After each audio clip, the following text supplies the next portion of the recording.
We're at Soto's Tire Shop today. My go-to place. This is where I came for the RV. We're gonna get this tire replaced today.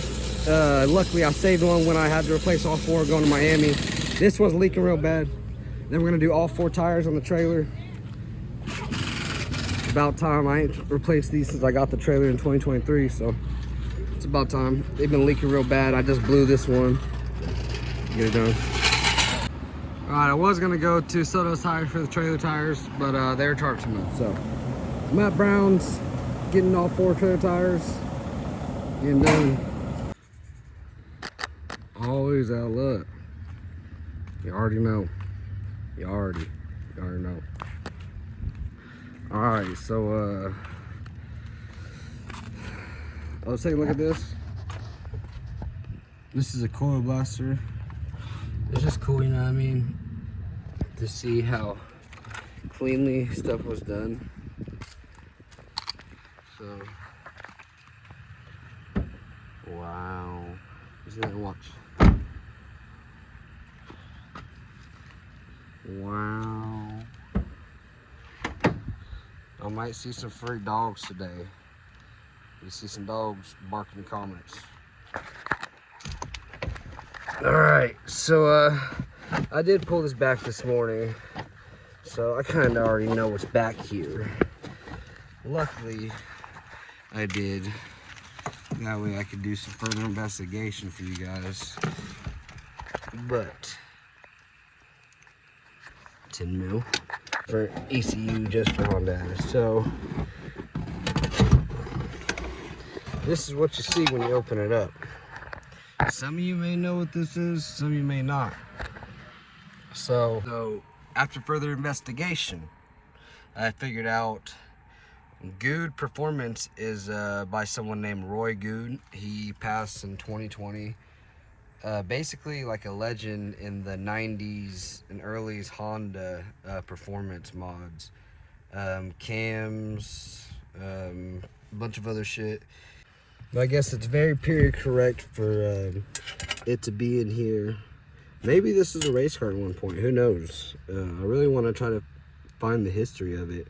I know it was made in Canada. I believe it was imported. Obviously if it was made, it was imported here, but I don't know if it was sold in Canada and then imported here, or made in Canada, then shipped here and sold here, but I'm trying to figure it all out. I'm gonna crack this open and see if it has any kind of tuning or anything.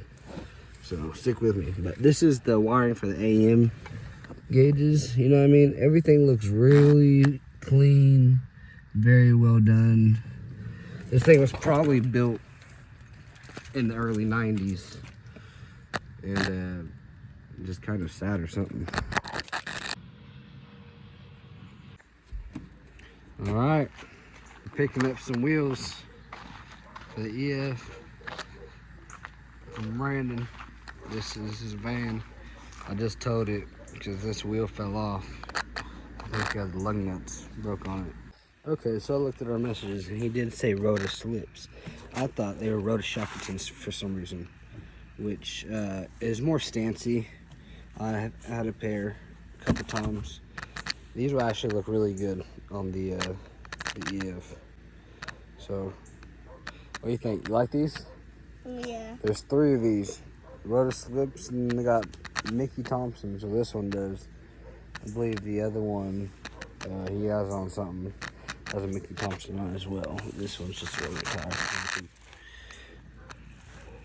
So, heck yeah. Maybe we'll clean these up and get them chromed or something. What do you think, chrome? Or you like the black? I did chrome. You think chrome? Yeah. Yeah, that's my boy. All right, let's get it loaded up. Yeah.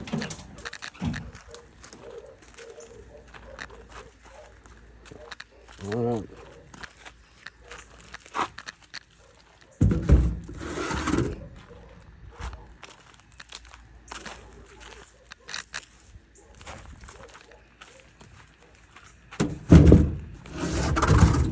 Nice. Alright, so I just took off one of the rear wheels, and I noticed that these were orange when I was looking under here, but I didn't know they were Eibach. So I mean, that's pretty good. I don't know what this ASR thing is. It looks like it's like an LCA stabilizer or something. And then it also has that. So, looks like it's a rear subframe mount, or whatever the technical name for it is. The underside of this car looks really clean too. For how long it sat. Because I towed it in April for Carlos, and it sat since I towed it for him, but the dude that I picked it up from, he said that it sat for, I believe, a few years. Not bad. Got something in the mail today. These nuts. Got him. I guess you're about to find out today. Easier as that. Because accents on this thing are red. There's barely any, but like the eye on the Jerry and a couple Jerry stickers on there. You know what I mean? Plus it matches the wagon when I got it on there. Even though the wagon wasn't that red. I mean, you get it. Alright. I'm about to remove the battery, take that to go get tested. For the time being, I'm going to check the oil on it and probably get a compression kit too. Kyrie, can you come hold this? Alright, so we're not seeing no milk or nothing, but we're also not seeing much of nothing. But what we are seeing does not look milky.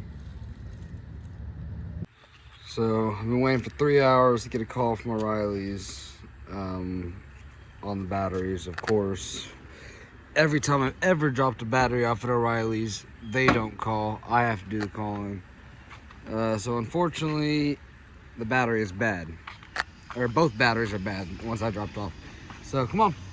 Since both batteries are bad, I'm not really trying to shell out money for battery right now, because I just replaced battery on the Kia and alternator and all new trailers on tire, blah blah blah. So probably just gonna use the battery on the Kia right now to do a compression test, but I'm gonna go either pick up the bad batteries and throw them in the ocean whenever I go to Florida, or see if they can give me store credit and get 4 quarts of oil and some spark plugs and run some tests on this John and get a compression tester. So, not sure if these are the same as ZC. This is a D16 Z6. So I'm not sure if it's the same as the ZC, because basically the D16, A6, and A9 or something like that are basically what this is, not this. Google said that this would not work, so let's check.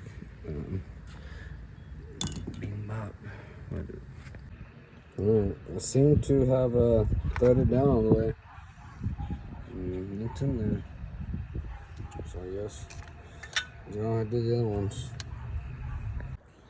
Alright, so since both of the batteries were bad, I went ahead and got store credit. Got some cheap oil to fill this thing to do the compression test tomorrow. I did try the spark plugs from here on there, but this is technically for like a 96 Civic, and this is technically USDM wise 86 to 89 Integra. So I'd rather just be safe than sorry, because when I went to go, like, they hand tighten and they're pretty good. And then when I went to go tighten it a little more, it just didn't feel like it was threading correctly, and I didn't want to fuck anything up. I'd really rather not on this motor, with it being as rare as it is. So I'll go get those tomorrow. I guess these ones are supposed to be copper. Yeah, I checked the oil. The oil is fine, not milky, so no blown head gasket. I'm about to jack it up and kind of look underneath it and look at the block as much as I can just to make sure there's no holes. Alright, looking under here, I'm surprised. I'm not too surprised. It's really clean. This is my first time I'm going to be able to look at the front uppers. See what those are. No doubt they're some name brand. Maybe Skunk too. I don't know, I can't see too much. Oh yeah, Skunk too. Ball joints are absolutely shot, but nice, more quality parts. What's that? I don't know. Kind of cool though to see an OEM sticker with how old this thing is. Wheels rubbing there at one point. I think probably didn't turn too much on the wides, eh? But let's inspect the block a little more. See what we see.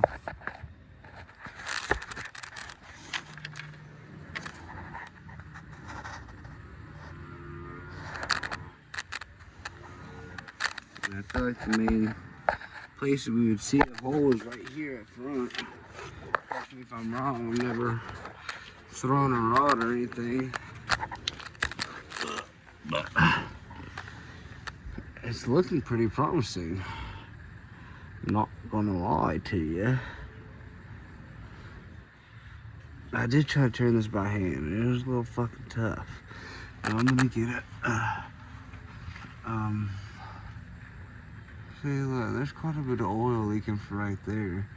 So maybe the kid just let it leak completely out of oil or something and spin a rod, or I don't know. But leak quite a bit of oil from the axle.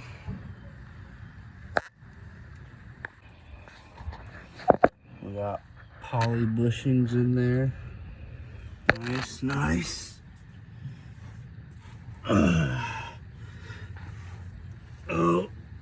This half shaft. I know this right here. Is it a half shaft? I think. Oh no, that's the. I'm dumb. That's the rack and pinion. That looks newer for some reason though, or aftermarket. I'm not sure. If you know exactly what this is, let me know. But I know that's not OEM.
I just got these in the mail for the truck. I got Son helping me. He's tightening them down while I'm getting the other set to put together, ready for him. I cannot see anything that I'm recording on the screen. It's all black for some reason. And I know that's recording, so. Get it done, right, bud? Yep.